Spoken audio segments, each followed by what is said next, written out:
आज का पहला प्रश्न। जब से मैंने मेडिटेशन शुरू किया है उसके कुछ दिन बाद से ही मुझे स्लीपिंग पैरालिसिस होने लगा है। कभी कभी तो एक दिन में 2-3 बार हो जाता है। क्वेश्चन वर्ड, इसका जवाब दीजिए। देखिए, लगता है आपने डायरेक्ट मेडिटेशन शुरू कर दिया। आप इसे ऐसे समझो जैसे मान लो आपको कहीं जाना है, कहीं दूर की ट्रिप है। तो आप पहले अपना वाहन चेक करते हो, अपनी गाड़ी चेक करते हो, उसमें टायर की हवा, तेल, पानी वगैरह सब चेक करते हो। आप चेक करते हो कि मेरी ये गाड़ी इतने लंबे टूर के लिए तैयार है या नहीं। अगर आपकी गाड़ी में ऑयल वगैरह नहीं है या कोई प्रॉब्लम है या एक्स्ट्रा स्टेपनी नहीं है और वो कहीं पंचर हो जाए तो आपकी गाड़ी किसी भी तरह से मिसबिहेव कर सकती है। ध्यान का भी कुछ ऐसा ही है। आपका ये शरीर आपकी गाड़ी है, इसीलिए भगवान श्री कृष्ण ने आपके शरीर को रथ कहा और उसके 5 घोड़ों को आपकी इंद्रियां। तो पहले आपको अपने शरीर को ध्यान के योग्य बनाना होगा, तभी आप यात्रा कर पाएंगे। देखिए, आज की हमारी जीवन शैली में जो जीवन हम जी रहे हैं, इसके चलते हमारे शरीर में बहुत से टॉक्सिन जमा हो जाते हैं, यानी हमारा शरीर अशुद्ध होता है। और ऐसे में अगर आप ध्यान करके अपनी शक्तियों को जगाने लगो, वो जागेगी ही। जब आप ध्यान करोगे, एकांत में बैठोगे, शरीर और मन को शांत करोगे और जाने अनजाने कभी न कभी ध्यान लग जाता है तो ऊर्जा जाग उठती है। अब उस ऊर्जा के लिए रास्ता तो ठीक है नहीं, शरीर में अशुद्धि है, ब्लॉकेजेस हैं, जिसकी वजह से उस ऊर्जा का उन ब्लॉकेजेस पर फोर्स पड़ता है और शरीर बेढंग से रिएक्ट करने लगता है। ध्यान पहले का प्रोसेस नहीं है, ये ध्यान बाद का प्रोसेस है। ध्यान का कॉम्बिनेशन कई चीजों के साथ मिलकर बनता है। तो ध्यान शुरू करने से पहले आप अपने शरीर और मन की शुद्धि कर लें। इस पर मैंने पहले भी वीडियो बनाया हुआ है। आप पहले योग अभ्यास, प्राणायाम करें, जिससे आपके शरीर की शुद्धि होती है। शरीर शुद्धि पे मैंने और भी डिटेल में पिछले कुछ वीडियोस में बताया हुआ है, जो आपको मेरे दूसरे चैनल क्वेश्चन वर्ल्ड पर मिल जाएंगी। अक्सर मेरे पास में सवाल आते हैं, नए साधकों के साथ में कुछ अजीब अजीब सी घटना होने लगती है, जैसे शरीर में झटके लगना, सिर का भारी होना या वहां दर्द होना। कई बार स्लीप पैरालिसिस भी होने लगता है। लेकिन यह भी जरूरी नहीं है कि यह सभी साधकों के साथ होगा। हर एक शरीर की अपनी अलग बनावट है, अलग प्रवृत्ति है। बाहरी रूप से हमारे सबके शरीर एक जैसे लग सकते हैं, लेकिन शरीरों में कितने ज्यादा टॉक्सिन्स हैं, कितने कम हैं, शुद्ध और अशुद्ध किस लेवल पर है, उसी के अकॉर्डिंग ध्यान के सबको अलग अलग एक्सपीरियंसेस होते हैं। तो पहले योग अभ्यास, प्राणायाम से अपने शरीर को साफ करो, उसके बाद ध्यान शुरू करो। अगला प्रश्न। सर, कभी कभी लगता है life is beautiful and awesome, और कुछ देर बाद लगता है कि मैं मर ही जाऊं, जिंदगी बेकार है, मरने का मन करता है। सर, कोई सॉल्यूशन बताइए। देखिए, लाइफ ब्यूटीफुल तभी हो सकती है जब वो दूसरी तरफ अगली हो, खराब हो। लाइफ तो लाइफ है। लाइफ को सुंदर और क्रूर बनाना वो तो हमारा काम है, क्योंकि एक ही समय में किसी व्यक्ति के लिए जीवन सुंदर है और उसी समय में किसी व्यक्ति के लिए जीवन बेकार है। तो इसमें दोष जीवन का नहीं है, मनुष्य के जीवन में आ रहे सरकमस्टेंसेस का है। आप अगर चाहो जीवन में उजाला ही उजाला रहे, तब आप जीवित नहीं रह सकते, मर जाओगे। अगर आपको अंधकार पसंद है, चाहो कि जीवन में केवल अंधकार रहे, तब भी आप जीवित नहीं रह सकते। इसे इस उदाहरण से समझो। एक संत महात्मा और उनका शिष्य नदी किनारे स्नान करने गए। तब वह महात्मा नदी किनारे खड़े हो गए और शिष्य उन्हें देखने लगा। शिष्य ने कहा, आप किसका इंतजार कर रहे हैं, चलिए स्नान कर लेते हैं। उसने कहा, अभी रुक जाओ। शिष्य काफी देर तक खड़ा रहा और इंतजार करता रहा। इंतजार करते करते सुबह से शाम हो गई। अब उस शिष्य का सब्र का बांध टूट गया। उसने कहा, गुरुदेव, आप किसका इंतजार कर रहे हो, आप स्नान क्यों नहीं करते, और आपने मुझे भी रोक रखा है।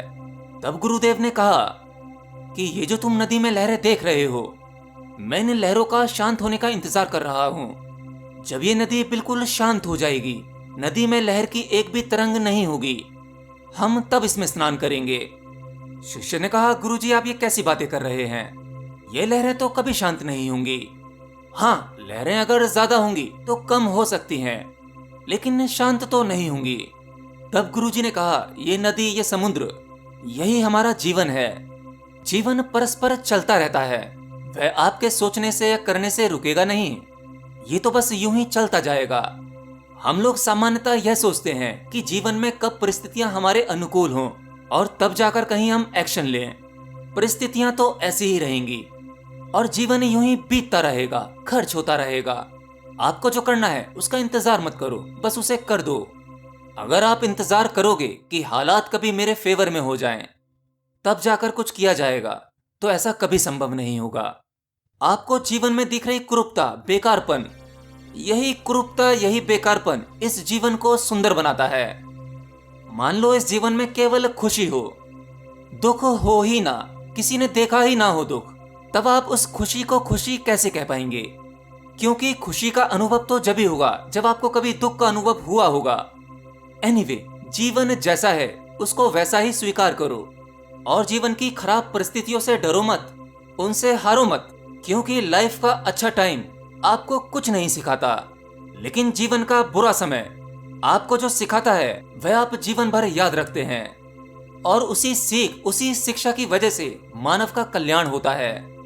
तो अगर आपकी लाइफ में सब कुछ आपके अनुकूल नहीं चल रहा, अगर परिस्थितियां ज्यादा खराब हैं, तो आप एक अच्छे मास्टर बन सकते हो, एक फिलोसोफर बन सकते हो। Anyway, love your life in any situation. अगला प्रश्न, स्टीफन हॉकिंस के बारे में एक वीडियो बनाइए। वो नास्तिक थे। वो नास्तिक क्यों थे? देखिए, ईश्वर ने हमें स्वतंत्र बनाया है। अब नास्तिक आस्तिक जैसा इसमें कुछ नहीं है। आपकी जो प्रवृत्ति है आप वही हैं, इसे बदला नहीं जा सकता।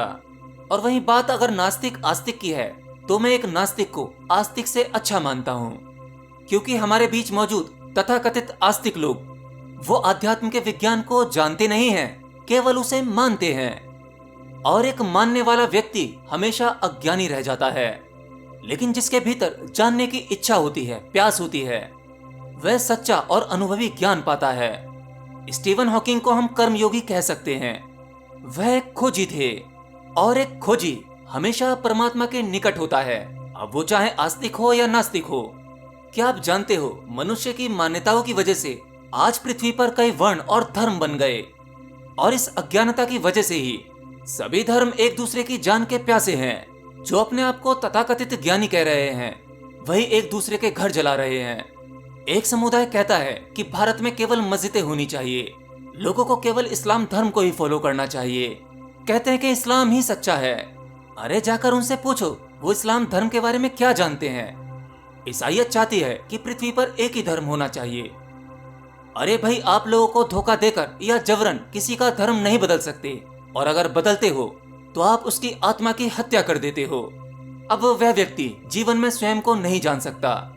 लेकिन हाँ, अगर आपके भीतर एक जिज्ञासा जागे किसी धर्म के बारे में जानने की, आपका अपने भीतर से ही इंटरेस्ट आ रहा है, आप किसी धर्म के बारे में जानना चाहते हैं, तो आप उसके लिए भी स्वतंत्र हैं। लेकिन तथाकथित इन धर्मों को जानने के बाद, इसके पार निकलने के बाद, तभी उस परमात्मा को जाना जा सकता है।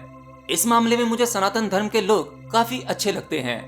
हिंदू धर्म की परंपराएं किसी पर थोपी नहीं जाती। ये तो ईश्वर का खुला दरबार है, जो चाहे आ जाए, ना चाहे ना आए। सनातन धर्म में धर्म परिवर्तन की बात नहीं की जाती। आपके पास जो भी कुछ है, आप जिस भी समुदाय से हैं, जिस धर्म से हैं, उस धर्म में भी वो सभी संभावनाएं हैं जो बाकी धर्मों में हैं। तो मैं केवल यह चाहता हूँ कि आप अपना फोकस अपने ईश्वर को ढूंढने में लगाएं, न कि इसमें कि दूसरे क्या कर रहे हैं, उन्हें कैसे कन्वर्ट किया जाए। एनीवे, तो हमारी पृथ्वी पर जितने भी वैज्ञानिक हुए, वो असल में कर्मयोगी थे। वो तथाकथित नास्तिक होकर भी सच्चे आस्तिक थे। लेकिन याद रखना, हमें अपनी तरफ से घृणा नहीं करनी चाहिए। अब लोग चाहे आस्तिक हों या नास्तिक हों, उन्हें स्वयं सीखने दो। जरूरत पड़े और ज्ञान मांगा जाए तब ही दो।